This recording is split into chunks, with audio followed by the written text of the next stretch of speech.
Hello student, last video we learned about type of ecosystem. We know the ecosystem is two type. Today's we are study in the structure and function of ecosystem.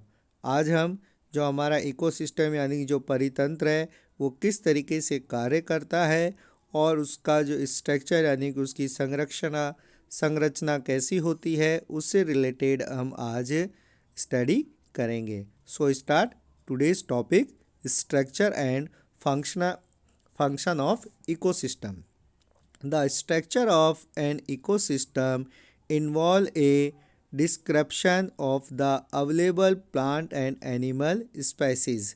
जितना भी जो ecosystem है उसकी जो संरचना होती है वहाँ उपलब्ध जितने भी जो पेड़ पौधे और जो जीव जंतु होते हैं वो उसमें शामिल होते हैं. मतलब उस एरिया के उस इकोसिस्टम में जितने भी जो प्लांट और एनिमल्स होते हैं वो इकोसिस्टम की जो स्ट्रक्चर है उसमें इंक्लूड किए जाते हैं. From a structure point of view all ecosystem consist a abiotic and biotic factor. अगर हम देखें तो जितने भी जो इस इकोसिस्टम होते हैं उसके अंदर जो बायोटिक और एबायोटिक कंपोनेंट होते हैं वो सभी उसमें शामिल होते हैं. एबायोटिक फैक्टर इंक्लूड एबायोटिक जो फैक्टर होते हैं यानी कि जो अगर हम इसे कहें तो जो नेचुरल फैक्टर्स होते हैं उसमें rainfall, temperature, sunlight, atmospheric humidity, soil condition, ino ino inorganic substance जिसमें carbon dioxide, water, nitrogen, calcium, phosphorus, potassium ये सभी इसमें शामिल होते हैं.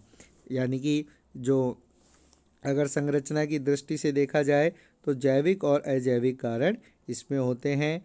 जो अजैविक यानी कि एबायोटिक होते हैं उसके अंदर हमने देखा जैसे रेनफॉल यानी कि बारिश, वर्षा, टेम्परेचर यानी कि तापमान, सनलाइट सूर्य का प्रकाश, एटमॉस्फेरिक ह्यूमिडिटी यानी कि आर्द्रता, साथ ही साथ सॉइल कंडीशन मिट्टी किस तरीके की होती है, इनगोरिक सब्सटेंस यानी कि जो अजैविक और अकार्बनिक जितने भी तत्व होते हैं जिसमें carbon dioxide, water, nitrogen, calcium, phosphorus, potassium ये सभी एबायोटिक जो फैक्टर्स हैं उसमें इंक्लूड किए जाते हैं.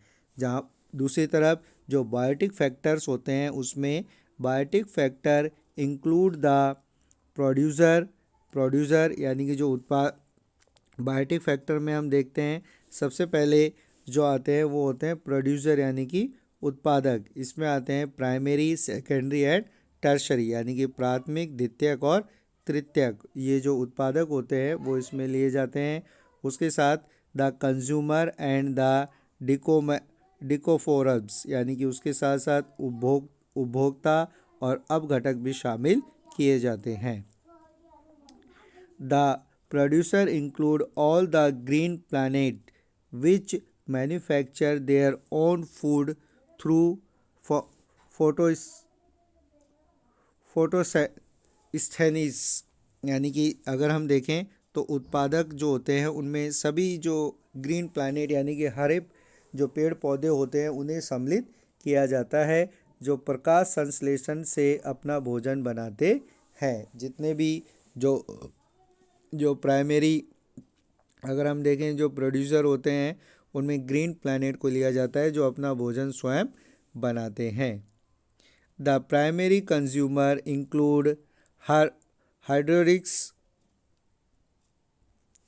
The primary consumer is the including of the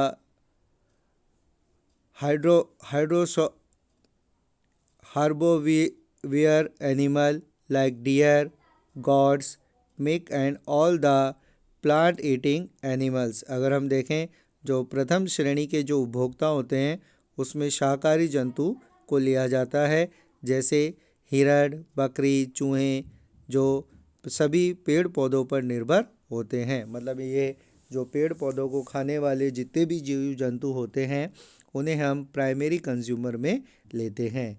the Carnivore include all the flesh eating animal like snake, tiger and lion. और अगर हम देखें तो द्वितीय श्रेणी के जो उपभोक्ताओं में सभी मांसाहारी जैसे सांप, बाघ, शेर, इन सभी को शामिल किया जाता है। तो जो प्राइमरी कंज्यूमर होते हैं उसमें हम वेजिटेरियन जो एनिमल्स होते हैं जो प्लानेट को ईट करते हैं उन्हें हम इसमें इंक्लूड करते हैं।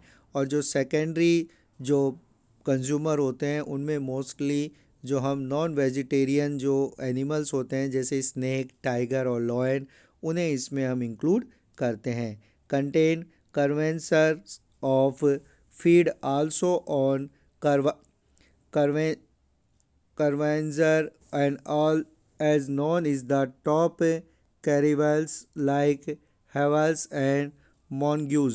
यानी कि अगर हम देखें तो कुछ मांसाहारी जीव जो दूसरे मांसाहारी जीवों पर निर्भर होते हैं उन्हें हम चरम स्तर यानी कि जो सबसे टॉप लेवल के होते हैं उसमें हम उन्हें शामिल करते हैं, जैसे बाज और नेवला जो दूसरे जो मांसाहारी जीव होते हैं उन पर निर्भर करते हैं।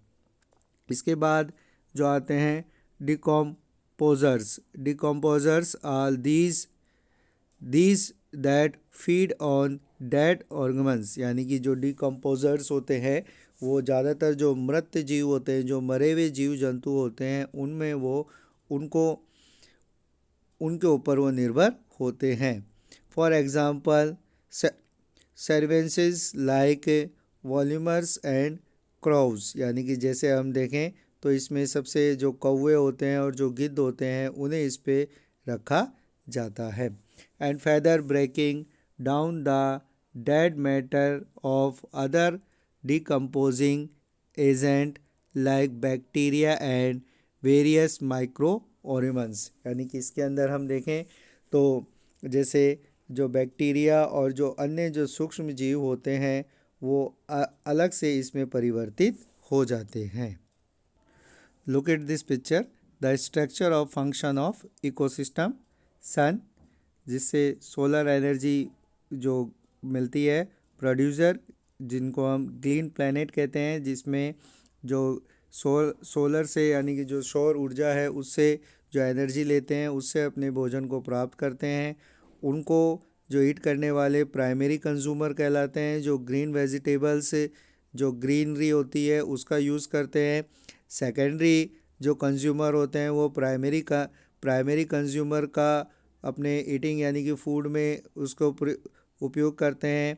और जो थर्ड यानी कि टर्शरी कंज्यूमर्स होते हैं वो मोस्टली अगर हम देखते हैं जो सेकेंडरी जो कंज्यूमर्स होते हैं उनको, और साथ ही साथ जो डेड रेमिन्स होते हैं जो मृत जीव जंतु होते हैं उनका ये उपयोग करते हैं। डेड रेमिन्स यानी कि जो मृत जीव जंतु है उसमें डिकम्पोजर यानी कि जो उससे जो नष्ट जीव जंतु है उनका उपयोग करने वाले डिकम्पोजर कहलाते हैं। साथ ही साथ ये जो ग्रीन प्रोड्यूसर है, ग्रीन प्लैनेट है, उनका भी यूज़ कंज्यूमर के द्वारा किया जाता है। ग्रीन प्लैनेट से सॉयल न्यूट्रिशन यानी कि जो हमारी भूमि है, जो पृथ्वी है, उसकी जो सॉयल न्यूट्रिशंस यानी कि ये अपने जो न्यूट्रिशंस हैं वो इनसे प्राप्त करती है। तो इस तरीके से जो स्ट्रक्चर होता है वो इकोसिस्टम का होता है। इकोसिस्टम में मेनली जो कंज्यूमर होते हैं वो 3 टाइप्स के होते हैं, primary, secondary and tertiary consumers. और प्रोड्यूसर में ग्रीन प्लैनेट को इंक्लूड किया जाता है।